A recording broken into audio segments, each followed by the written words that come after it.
Stop looking in the traditional places if you want to find the biggest risks. Look, I'm going to show you what you need to know right here, right now. The very first thing is we're going to actually talk about what most investors are looking at, what most people are looking at when they watch the news. And then I'm going to show you what is actually the biggest risk. And then we can start to dig that up and realize, wait a minute, if that's the case, what should I be doing? All of that in this video. Let's begin. First things first, you're going to see these articles.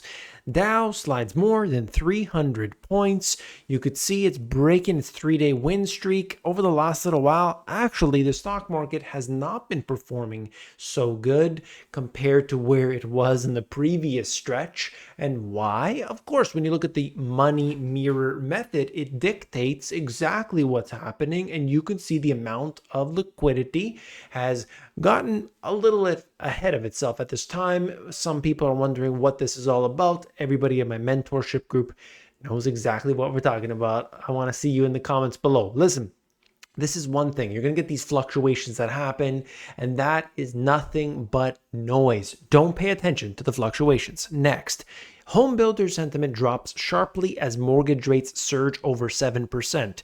I'll show you the data next week, next month, and it's going to say the complete opposite thing. These are not important, okay? It's just not. Yes, mortgage rates increasing, debt is increasing, expenditure is increasing, but that does not make it front and center. What could it be then? Well, what about this? Qualcomm falls most since 2020 as smartphone slump drags on. You'll get the news about semiconductors as well. On and on and on. All right.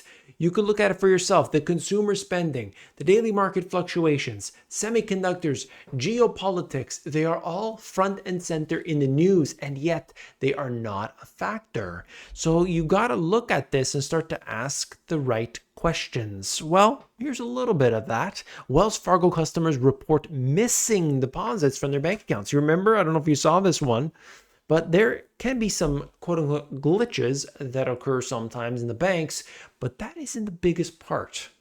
There's something else going on. You could see China reports big data miss in July, stops releasing youth unemployment numbers. What do you do when things get bad? Of course, you stop reporting. Just like when Evergrande was failing, you simply halt the stock. And so we can get pieces of it and start to bring that all together for a general message or a general trajectory. Absolutely. If we want to be generic investors, if we want to be reasonably okay, well, then we can simply go to the casino, play the roulette, and give it a whirl. But if we want to be attentive to the actual information out there so that we can make the absolute best decisions, well, then that's going to take an extra step. I want to talk to you about this now. A chasm that has formed, and we get this in many different forms. One of those has to be the chasm in between the rich and the poor, or between the information that we get in the mainstream and, of course, what we actually need to know. The biggest concern's always 2 chess moves away, not 1 chess move away. You got the bank crisis, what we saw with Silicon Valley Bank, SVB, that's one half of it. And then, of course, what's left over from it? We have China's real estate, China's debt, the circumstance of literally trillions of dollars at risk right here and now. I talked about it in a recent video where there are trillions of dollars in these local governments, the debt associated with it, that they do not have the ability to pay it back. That could be a concern. And we also have control over our resources. And that's the one I really want to touch on. You don't have control over your resources. Your local government doesn't either. It's always one step higher. Let's see. Possible bank downgrade on the horizon. Fitch rating analyst warns that dozens of banks, including JP Morgan, could face downgrades if the rating agency's assessment of the industry's health declines further. And that means as long as interest rates remain high, we've got a problem here. not necessarily far on the horizon. Okay, so there are issues just basically saying they might go from a double A to a double A minus. What does that mean? They start to move down these levels, and while the letters don't necessarily matter too much, one rating agency uses one and one rating agency uses the other. The point is that when you look at it very clearly, when they start to move down, a lot of the funds that invest in them, they will say we can only invest in the absolute top, let's say, or it has to be investment grade. It can't be junk or near junk. And so the further down it goes, the less investable it will become. Also, usually when they go down, they have to offer higher rates to become attractive. And so there are even further complications. So the rating agencies and what they do, while we know that with subprime, rating agencies aren't to be trusted, but even within that world, there are circumstances that are important. At the same time, the banks, there are fundamental problems in these banks that are being highlighted, at least to some degree, with these rating agencies. They've got serious problems.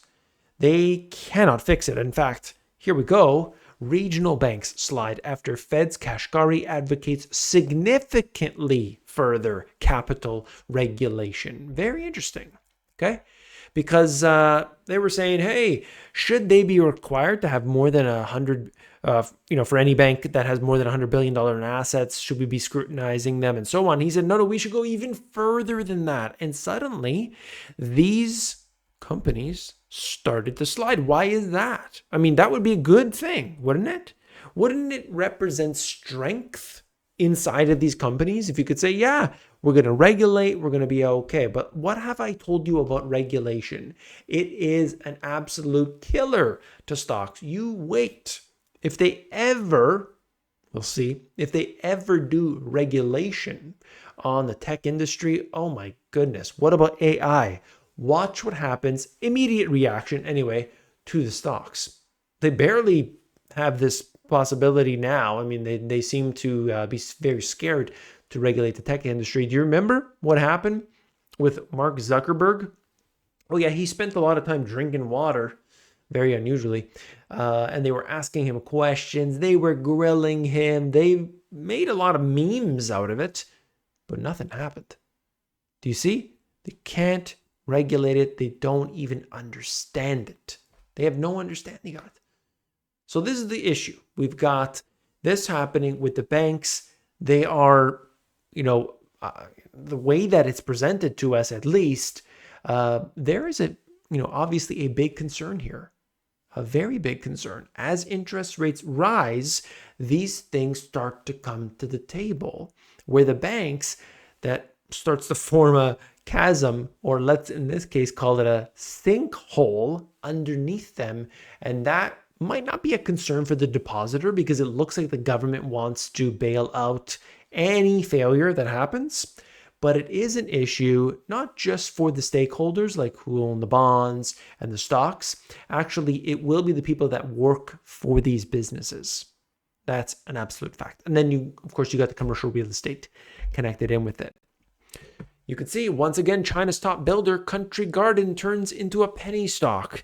You probably saw this before. I was covering it, essentially just saying that the real estate industry in China is still taking a hit. It's not Evergrande, one company, they fixed it all up. Oh, no worries. Absolutely not. In fact, what I shared recently with the local government debt, that is actually bigger. That is actually much bigger than Evergrande. And anyway, the problem is still persisting. This is another one though.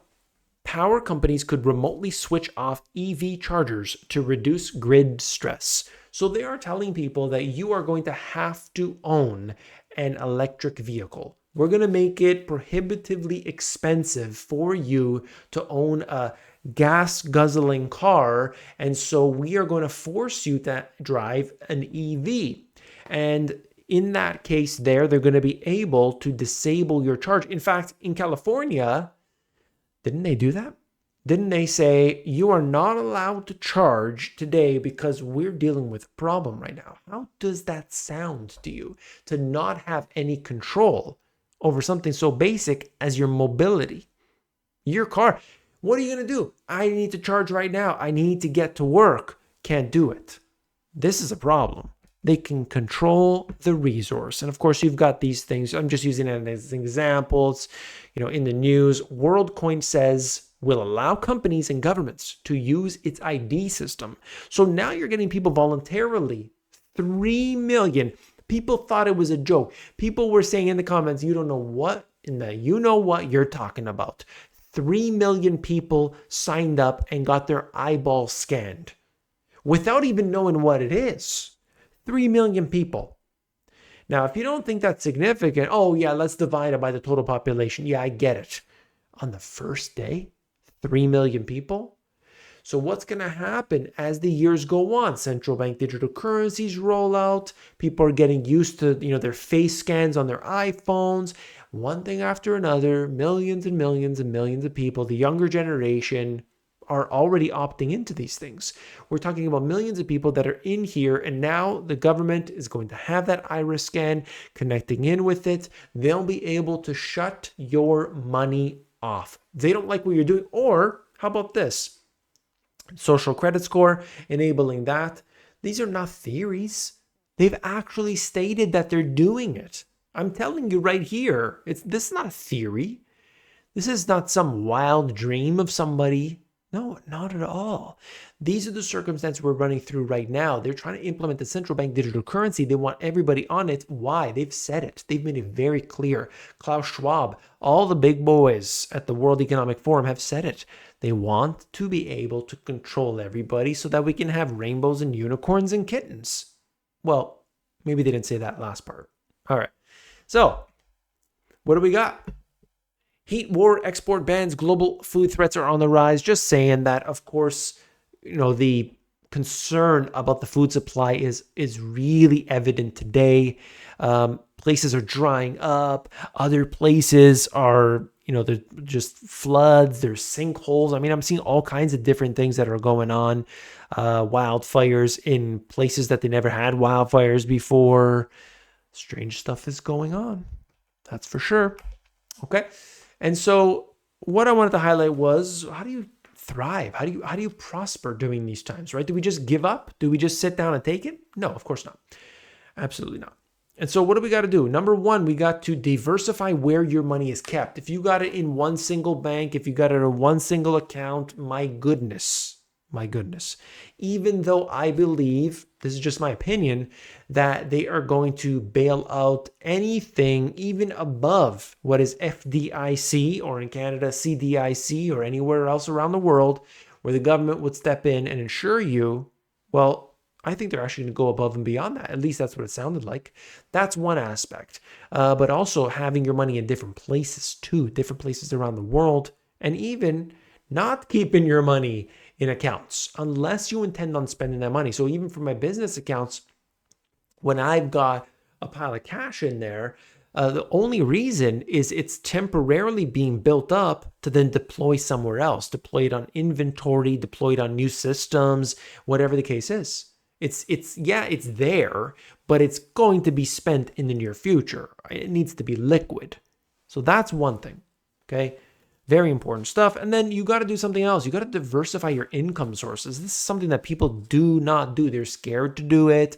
They don't have the education behind it. I've got a lot of information about that. Mentorship group knows exactly what I'm talking about. I think they're tired of hearing me talk about that, but it is true because we got to diversify our income sources. And let me tell you, when that does happen, you sleep better at night. All right. Very quickly, I wanted to highlight the comment of the day, and I've been playing around with this. This was an interesting one. It was midway here. John Shin, I was watching you in 2019. I remember the economy was on the way down before the situation of 2020. You know what I'm talking about. And that is absolutely true, because what I was basically trying to say was the economy of 2019 starts to slide down. They presented the repo crisis. That was a bank crisis that was going on. Maybe, just maybe, we're getting some of the remnants, of that happening. Okay, who knows? I want to thank you, John, for your comment. I want to also just highlight this for a second. This is a cool thing. This is I pinned it to the top, but get summarized video extension. Cool stuff. I don't know if anyone has any feedback on this, but I put it in the timestamps as well. If people like that, let me know. I want to know if people like that more detailed timestamp. Do you even care? Do people look at that? I'm interested to know what you're thinking. If you're not already, join over 1,000 people. 1,000 people communicating every single day. And if you want to hear from me directly, get on Discord. Discord is the place to be. Build up this community. Have the solutions right down there. Link is below. Click Discord. I'll see you there.